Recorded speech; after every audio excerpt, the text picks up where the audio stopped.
Gente, bom dia. É um prazer muito grande retornar ao Cobreap. Depois de 16 anos, eu estive no Cobreap do Rio Grande do Sul em 99. Não sei se alguém aqui esteve presente. E tem alguém, algum gaúcho aqui ou quem foi lá? Naquela época eu fui falar sobre auditoria de obras públicas. E foi interessantíssimo. Em primeiro lugar, sobraram 45 segundos para mim, para fechar o tema aí. E o tema que eu já estava agoniado quando eu preparei os nossos...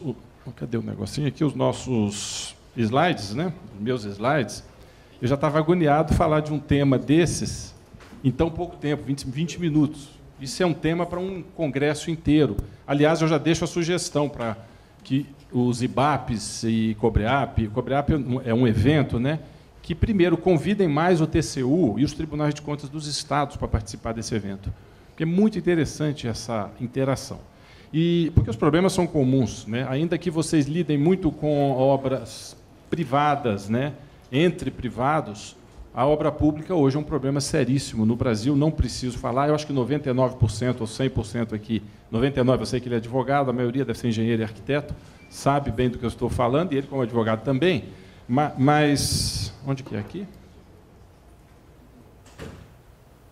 Então, eu queria só, depois das duas brilhantes apresentações, eu fiquei com a cabeça, confesso, fervilhando com tanto tema que eu queria comentar. Se eu pudesse levantar a mão ali, cada momento que eles falaram, eu falo, espera aí, tem um caso assim, eu ia ficar aqui algumas horas falando de casos práticos, de problema de desequilíbrio econômico-financeiro, de problema de realização de obras públicas e que terminam ou não terminam, ficam inacabadas.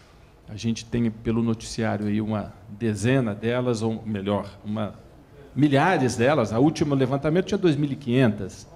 Né? Depois, isso deve ter melhorado um pouco, mas hoje eu não sei como é que está, se esse levantamento for a nível nacional. Mas eu queria, antes de começar a falar rapidamente do tema propriamente dito, trazer pequeno comentário sobre o que foi dito ali. Cenário. Cenário é o ponto fundamental para se discutir reequilíbrio econômico e financeiro. Risco. Risco faz parte de qualquer empreendimento. Não tem como... Aliás, tinha um autor, se não me engano, foi o Graciliano Ramos, que falava: viver é correr risco. Imagina empreender, construir, e com tantos problemas que o nosso país tem. Nós temos um problema muito mais grave. Eu fiquei surpreso de ver no cenário internacional, nos Estados Unidos, um slide que ele passou, 54% dos pleitos decorrentes de mudança de escopo. Né?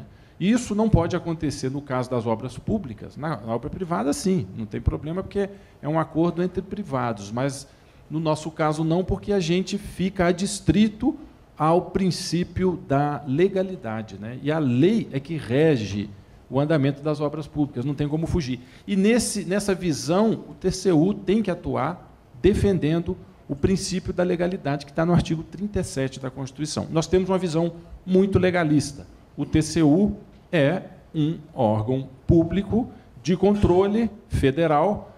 Os TCEs dos estados, para quem não sabe, eles são independentes, por causa do princípio federativo. Mas o princípio da legalidade está 24 horas presente na cabeça dos auditores.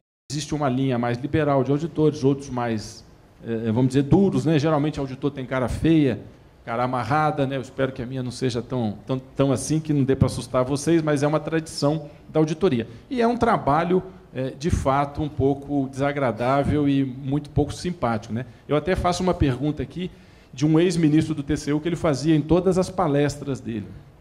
Ele falava assim: desafio neste auditório se alguém aqui gosta de uma das 3 coisas que eu vou falar. Pagar imposto, ninguém gosta. Ser auditado, ninguém gosta. E ir ao dentista. Né? Eu até brincava com ele e falava: ministro, dessas 3, a que eu menos gosto é ir ao dentista, né? Porque é uma coisa terrível. Mas, enfim, vamos passar aqui para o tema propriamente dito. Eu trago aqui rapidamente alguns slides só para poder fazer uma orientação do que eu vou falar, né, para a gente não ficar se perdendo. A definição do que é o reequilíbrio econômico-financeiro, né, ele decorre do equilíbrio. Né, e foi falado há pouco, que todo contrato nasce equilibrado. O doutor Edson falou, o contrato nasce equilibrado, pelo menos a princípio. Agora, se ele tem problemas de projeto, que é o caso mais grave no problema das obras públicas, o problema de planejamento.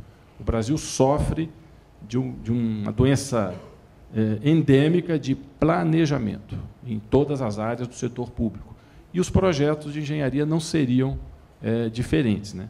Não pela incapacidade técnica do país, que ele já demonstrou que a nossa engenharia eu também sou engenheiro, mas não é para puxar a sardinha para o nosso lado, mas é uma característica. Temos excelentes empresas, grandes técnicos.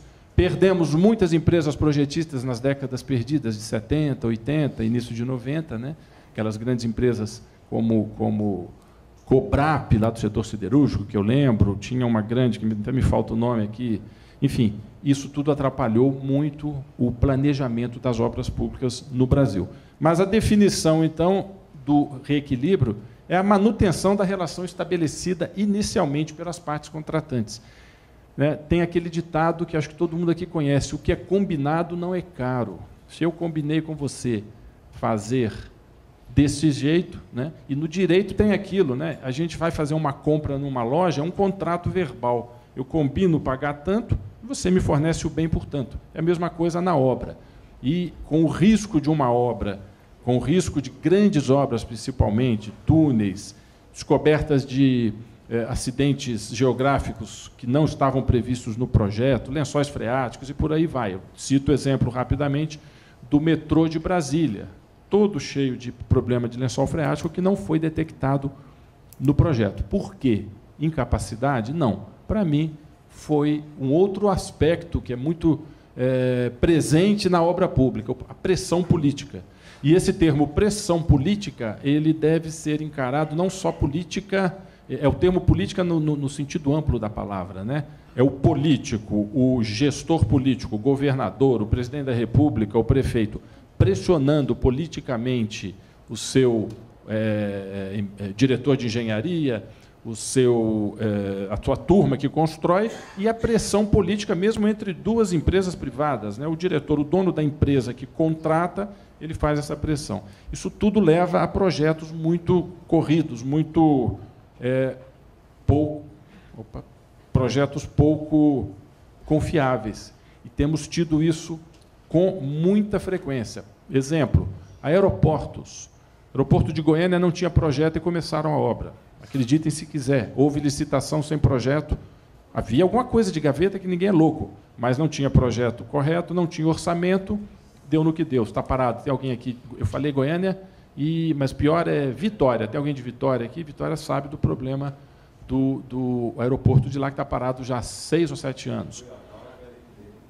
VLT. Na Bahia, o metrô da Bahia, que é uma obra complexa e complicadíssima. E, pior de todos, é o PISF, é o Projeto de Integração do São Francisco, que é uma obra com projetos totalmente inadequados, que já levou a obra a ter um orçamento inicial de 4 bilhões de reais, já passou para 8, e não vai terminar em 12. Então, é uma coisa que é triste para a gente que é engenheiro ter que lidar com isso. Mas, voltando aqui ao nosso equilíbrio econômico-financeiro, ele se mantém, do ponto de vista da lei, de 3 formas legais que estão previstas na 8666. Reajuste, repactuação e reequilíbrio. Basicamente, é isso aí. E também, e principalmente, pelo artigo 37, inciso 21 da Constituição, que garante ao contratado que sejam mantidas as condições efetivas da proposta nos termos da lei, né? Esse inciso 21 do artigo 37 fala de como serão feitas as licitações públicas. Eu não vou me ater, porque o ponto que nos interessa está aqui. É a defesa do interesse do contratado, que está previsto na própria Constituição. Quer dizer, isso é muito importante, porque não só a Lei 8666 faz essa previsão, como também e principalmente a Constituição, que afeta a todos. Eu queria rapidamente também fazer um comentário em relação à Lei 8666, que, para mim, embora ela exista, ela deva ser cumprida. Naturalmente, a lei existe para ser cumprida, né? E aí eu uso o termo do direito, dura lex, sed lex, mas não tem jeito. Mas ela é uma lei totalmente inadequada para os dias atuais. Ela é uma lei que já está caduca, ela já teve seu papel importante lá na década de 90, quando ela foi gestada lá em 93, enfim, mas hoje ela não acompanha mais. E tem um procurador do Ministério Público que atua junto ao TCU, Dr. Lucas Rocha Furtado, um grande administrativista, que ele sempre vai fazer uma palestra, ele fala: a Lei 8666 parte do pressuposto que todos são corruptos. E é verdade, porque ela é tão amarrada, ela desconfia de todo mundo e de todos. O que é lamentável, nós precisamos modernizá-la. Tivemos uma oportunidade muito grande de fazer isso com o RDC e não foi feito. Criamos mais uma lei que, inclusive, dá confusão. Elas aproveitam coisa uma da outra, né? No caso, o RDC aproveita muitos artigos da 8666, mas acaba que gera uma confusão muito grande, dúvidas, e tem tido alguns problemas, né? E não sei se o RDC atingiu o seu objetivo como previsto. Outros artigos que eu destaco como base legal para o reequilíbrio econômico-financeiro, né? Que as condições de pagamento, eu só trouxe aqui o item que nos interessa no artigo 40, inciso 14, que diz assim: o edital tem que trazer claramente as condições de pagamento. Mais uma vez, é aquilo que foi combinado. Nós combinamos uma condição de pagamento, ela tem que ser cumprida. E, lamentavelmente, um dos grandes culpados também por esse desequilíbrio econômico-financeiro, além do projeto que eu falei, é a própria gestão pública. A gente tem que reconhecer. O TCU atua com muita, vamos dizer, rigidez, mas ele reconhece que os órgãos públicos têm suas falhas de gestão terríveis e profundas. Cito como exemplo DENIT, que é o velho DNR, já era assim, mudaram de nome. Para mim, não mudou nada, simplesmente trocaram o nome e continua a ter problemas. É um grande órgão, faz grandes obras, mas ele tem um problema de gestão seríssimo. Utiliza, por exemplo, projetos de 15, 20 anos, projeto de prateleira, ele simplesmente pega e coloca numa licitação, sem fazer uma atualização de tráfego, atualização de demanda, enfim, atualização mesmo do próprio projeto, com técnicas mais modernas, né? Esses são problemas que afetam constantemente as demandas. Daí vêm as demandas, porque sabemos que, mais adiante, os projetos ou os processos licitatórios, as contratações, os contratos vão ter problema por falta de uma base, de um planejamento adequado. Então, o artigo 40 da 8666, inciso 14, fala: condições de pagamento têm que ser claramente definidas. O 55, inciso 3º, diz quais são esses critérios de pagamento e a forma de reajuste. O artigo 58, inciso 1º, aqui: respeitados os direitos do contratado. E aqui que eu trago uma base para que o pleito seja efetivamente atendido, né? Claro que existem pleitos e pleitos. Foi falado há pouco aqui pelo senhor Franklin que o pleito tem que ser muito bem documentado, né? E no nosso direito é a mesma coisa. O direito positivado brasileiro, o direito administrativo, diz: tudo tem que ser documentado. Os atos administrativos têm que ser muito bem motivados, para que se tenha o atendimento do pleito adiante. Não adianta chegar, como também muito bem disse o doutor Pedro, né, que eu gostei da piada, o claim vira cry, né? É a choradeira. E a gente tem muito pleito desse que a gente vê no TCU, e que chega lá, o TCU fala: infelizmente, não é motivo para se propor um reequilíbrio econômico-financeiro. Mas fica aqui claro que tem que ser respeitados os direitos do contratado. O artigo 65 da mesma lei, as alterações contratuais, trata das alterações contratuais, da repactuação, do reequilíbrio econômico-financeiro. Quer dizer, aqui é uma base legal que dá ensejo a esse reequilíbrio, que aceita esse reequilíbrio. Mas, repito, muitas vezes, ou a maioria das vezes, ele é mal documentado. Daí a importância de uma boa fiscalização de obra, um bom acompanhamento de obra, claro, um bom projeto.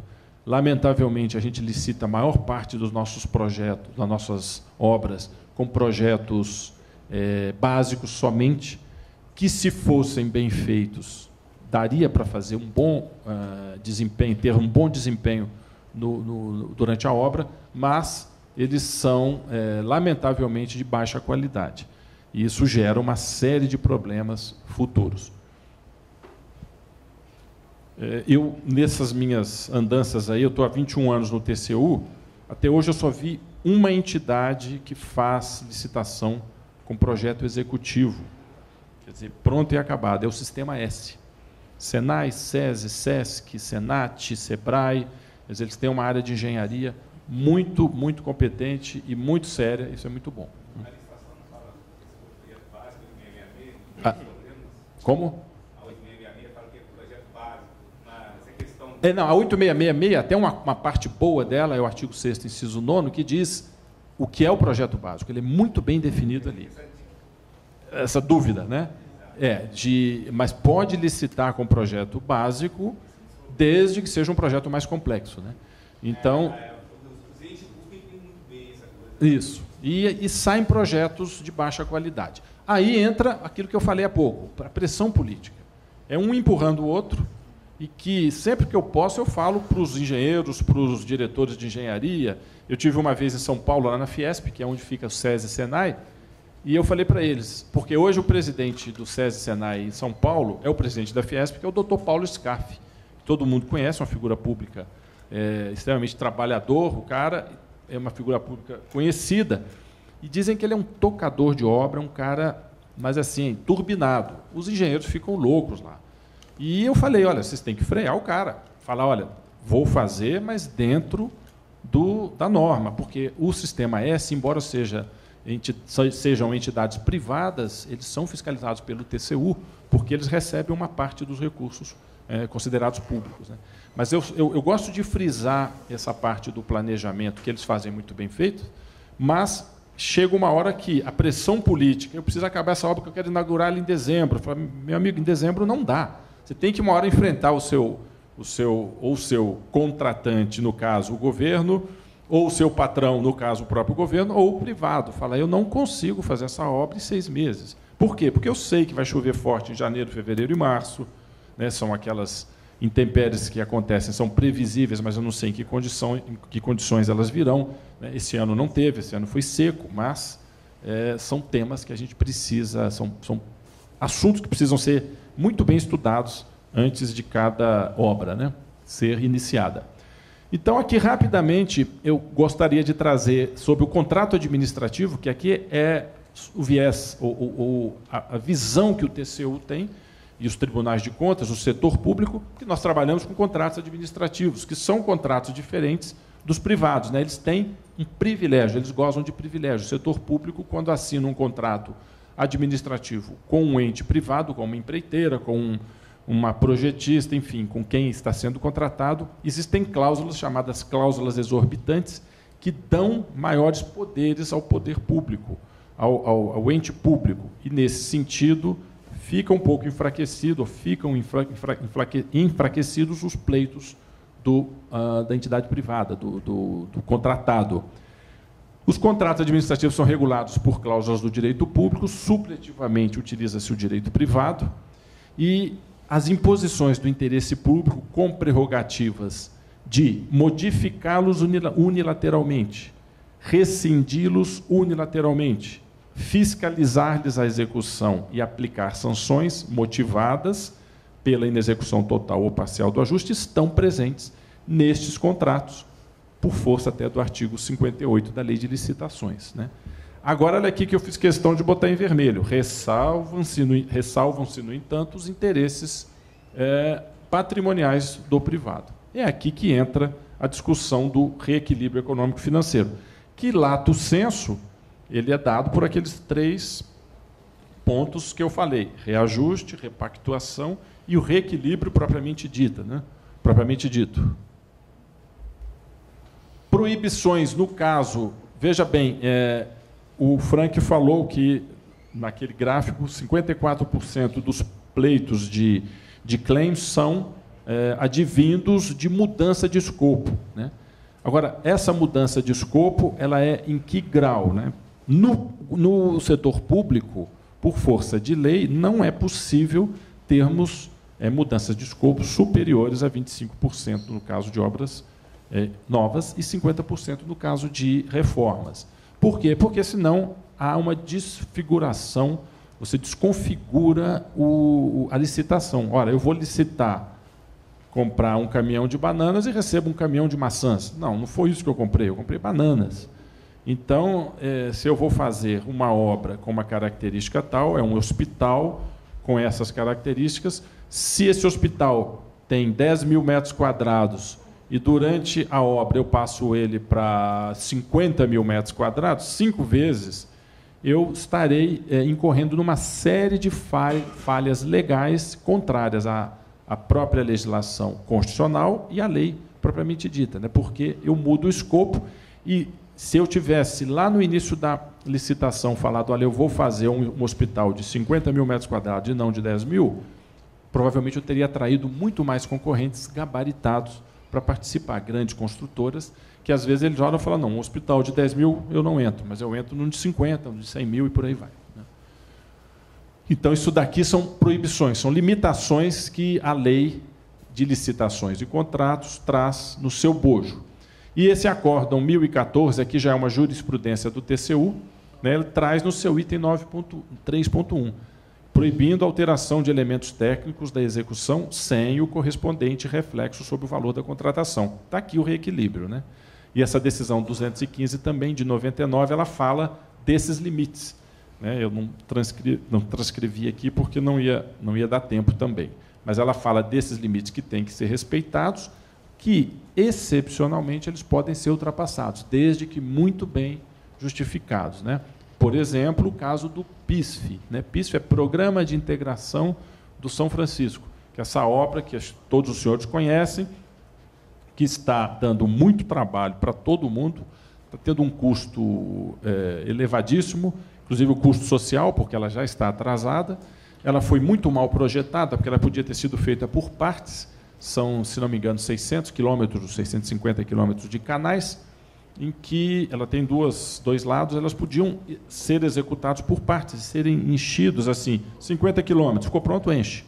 Se fizesse um estudo, um projeto nesse sentido, que você pudesse ir enchendo e já ir atendendo as comunidades. Não encheram nada até agora, já tem vários e vários quilômetros prontos, talvez 300, 400, e que já começa a se deteriorar. Então, é total falta de planejamento do uso do dinheiro público. Não sei se vocês viram há uns 2 anos talvez, uma reportagem no Fantástico com a repórter Sônia Bride, que ela fazia assim, Brasil, a conta quem paga é você, alguma coisa assim. Ela fez uma reportagem excelente lá neste projeto do São Francisco, que já estão fazendo um pleito, no caso, o pleito quem está fazendo é o Ministério, é o órgão gestor da Integração Nacional, para que ultrapasse aquele índice de 25%, porque eles não vão conseguir concluir sem fazer as alterações, porque o projeto não foi bem elaborado. Nos contratos administrativos, os limites para as alterações são aquelas demonstradas. No entanto, reconhece-se, nos dias atuais, que não fica afastada a possibilidade de recomposição do equilíbrio econômico-financeiro. Por que nos dias atuais? Porque no direito antigo, romano, isso não existia. Né? Essa cláusula aqui em latim, rebus sic stantibus, que significa estando as coisas assim, essa cláusula dá a permissão de que, dá o reconhecimento de que é sim viável e é devido um reequilíbrio. Porque naquela época, até desde a Roma antiga, do direito romano, o Estado era muito mais forte, né? Ele tinha um peso muito maior.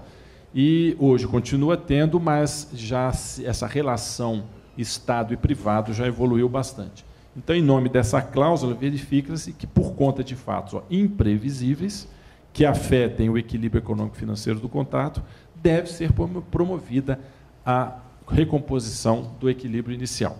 Isso, de novo, eu repito, na visão do TCU, e eu falo aqui, é a realidade do TCU, a jurisprudência do TCU, ela tem que ser muito bem documentada, muito bem comprovada, já vamos ver adiante. Né? Eu até faço aqui uma observação pessoal minha, né, que eu acho que, às vezes, existem critérios muito rígidos para negar esse reequilíbrio. Né? O TCU é um pouco duro. Né? E também, por ser um órgão composto por pessoas como eu, somos todos humanos, a gente erra, né? Existem grupos com pensamentos diferentes, né? Pessoas um pouco mais liberais, dentro das quais eu me incluo. Eu acho que a gente tem que ter uma visão muito do lado de lá, né? Claro que existem abusos, a gente tem que frear, existem malandragens que a gente não pode admitir, mas existem casos que a gente vê efetivamente que houve um desequilíbrio e que caberia, sim, um reequilíbrio econômico-financeiro. Alguns colegas são mais rígidos, não pode passar dos 25%, mas o próprio tribunal já aceita essas mudanças, né?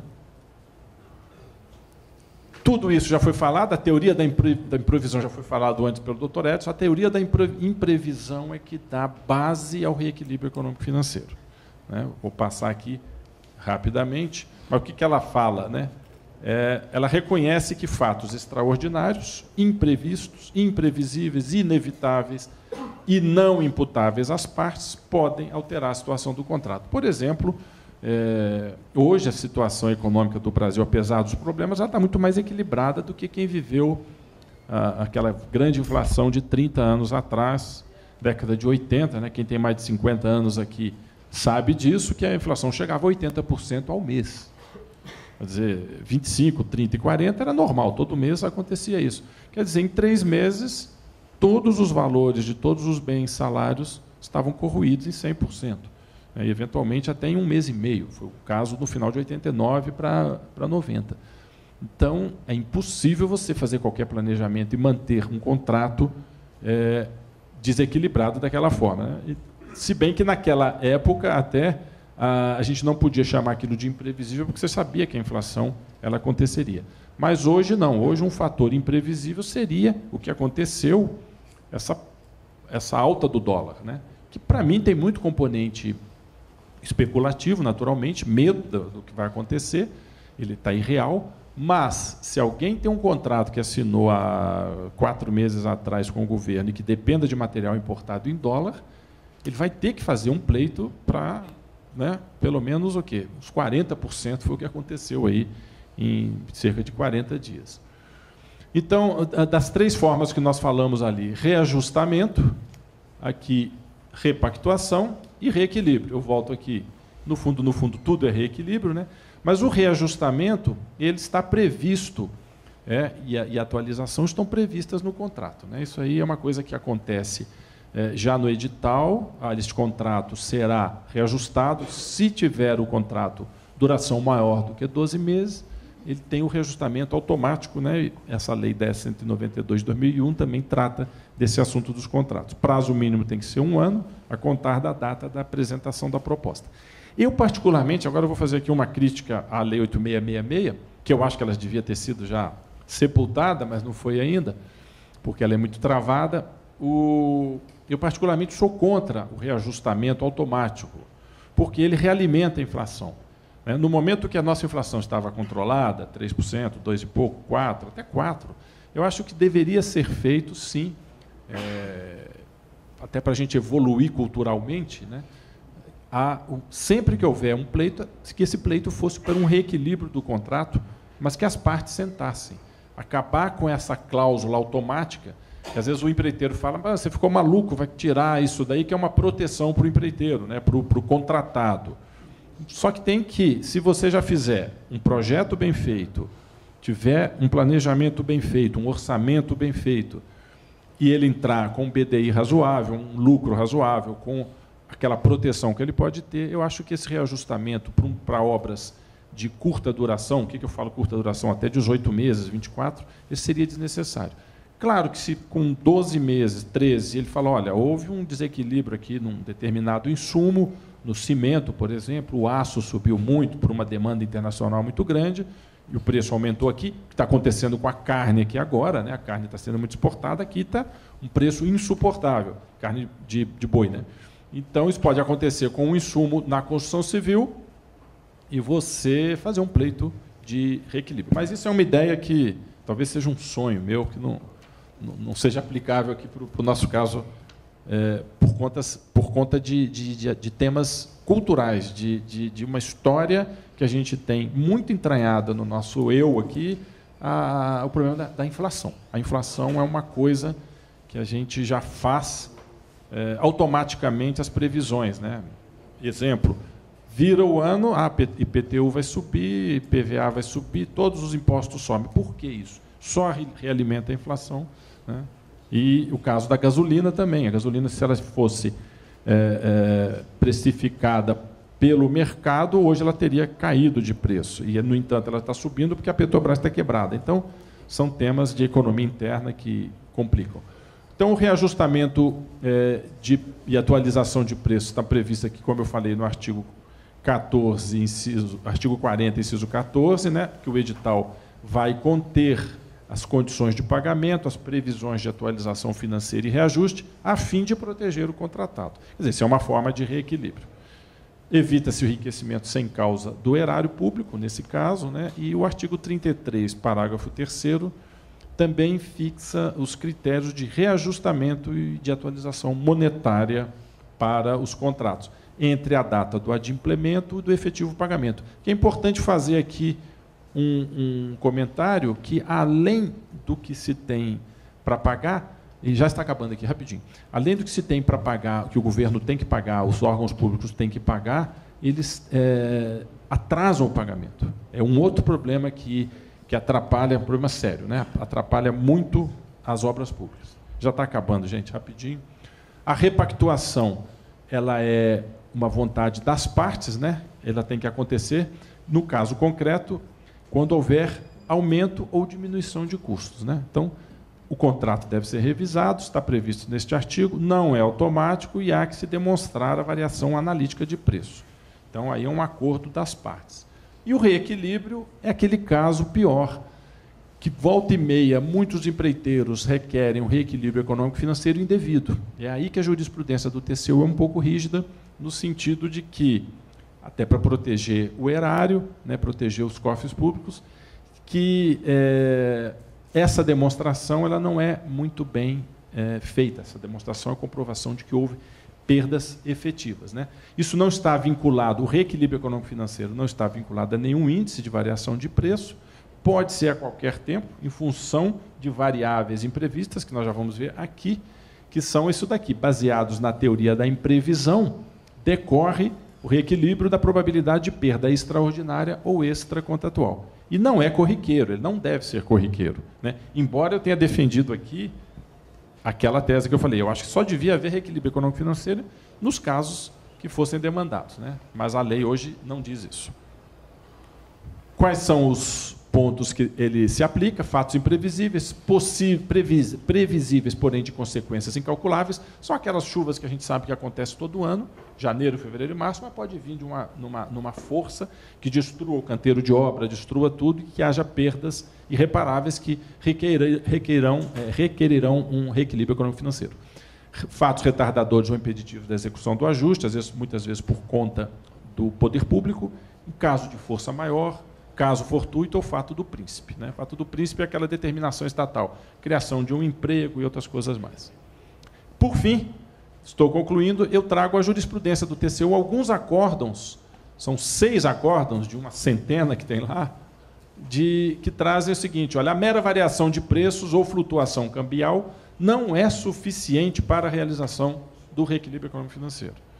Variação cambial simples, aquilo que eu dei um exemplo, uma variação brusca, dependendo do produto que compõe o insumo da obra, seria sim. Mas aqui a variação cambial normal, não. A adoção de metodologia construtiva mais eficiente requer, no caso de contrato de preços unitários, um reequilíbrio econômico-financeiro. Isso daqui seria geralmente em favor do Estado, né? Mas eu não concordo com isso, porque isso daqui você beneficia, aliás, você prejudica, você pune o eficiente. Aquele cara que vai desenvolver a tecnologia melhor, ele fica desincentivado. O Acórdão 1466 traz o seguinte, o desequilíbrio econômico-financeiro do contrato não pode ser constatado a partir da variação de preço de apenas um insumo, mas já fizeram esse pleito. Reajuste salarial não é situação para reequilíbrio econômico-financeiro. Quando os salários efetivamente pagos aos funcionários da contratada são menores do que os que constaram na proposta, deve ser promovido um reequilíbrio econômico-financeiro, porque senão estaria havendo um enriquecimento sem causa da empresa, né, e um prejuízo para o trabalhador. E, por fim, a indevida concessão de reequilíbrio econômico-financeiro em contratos com base no dissídio coletivo. Dissídio coletivo é uma coisa que todo empresário sabe que vai acontecer numa data certa, então ele já tem que prever aquilo quando fizer a proposta para a contratação. Era isso aí que eu tinha para falar. Desculpe a correria. Espero que tenha sido esclarecedor. E estou à disposição, se alguém tiver alguma dúvida, quiser informação, meu e-mail está aí. Fiquem à vontade. Muito obrigado.